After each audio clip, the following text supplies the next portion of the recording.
Eh bien, bonjour à tous et bienvenue donc sur ce tutoriel de création de groupe avec notre nouveau formulaire de création des groupes. Alors, pour commencer, on va aller directement dans le bouton ici, publier, qui est quand même le chemin le plus simple pour aller créer son groupe, publier groupe. Voilà, et j'arrive sur la première page du nouveau formulaire. Ça commence très classiquement par le nom du groupe. Et là, bien sûr, ma recommandation ici, c'est d'essayer le plus possible de mettre quel est l'usage du groupe dans le titre du groupe pour que les membres de votre plateforme puissent facilement identifier à quoi sert le groupe. Ici, très classiquement, on va partir sur un groupe d'actualité RH. Voilà. Ensuite, la description. Alors, attention, petite nouveauté, le champ description est devenu obligatoire.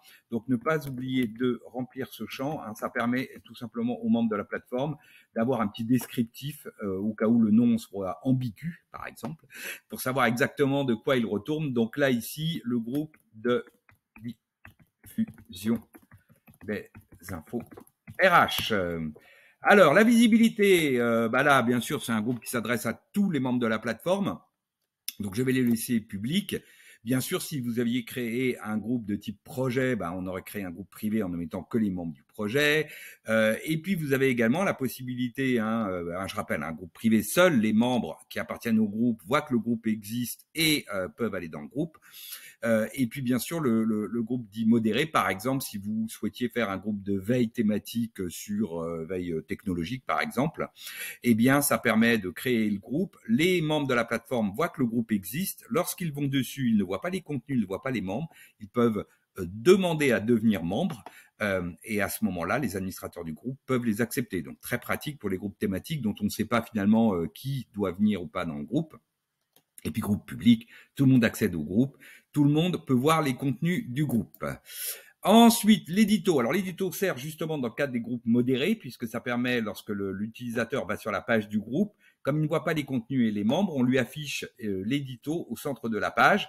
Donc, ici, on va remettre le groupe de diffusion des actus RH. Cliquez sur le bouton devenir membre. Devenir membre. Voilà. La langue ne sert que ici pour les filtrages dans l'annuaire des groupes. Et puis, bien sûr, si vous avez activé les catégories sur votre plateforme, n'oubliez pas de choisir la catégorie dans laquelle vous voulez ranger le groupe. Voilà, première étape faite. Deuxième page du formulaire, ce sont les réglages et les paramétrages du groupe. Alors, cette fois, vous voyez que cette deuxième, c'est là où ça a vraiment beaucoup changé. En fait, on a regroupé en 4 blocs les paramétrages du groupe. Tout d'abord, les informations générales. Donc ici, il suffit de cliquer sur éditer les informations pour accéder au contenu et puis enregistrer les informations.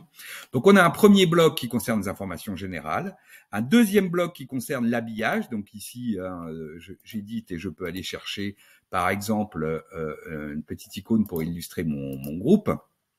Voilà, enregistrer les modifications. Troisième bloc, c'est la gouvernance. Donc ça, c'est qui a le droit de faire quoi.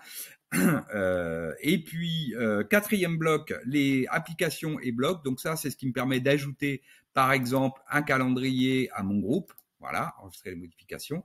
Enfin, dernier bloc, c'est tout le bloc de configuration et des réglages autour des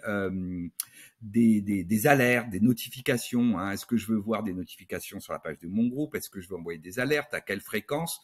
Etc. Donc ici, à nouveau, il suffit de cliquer sur éditer, puis d'enregistrer.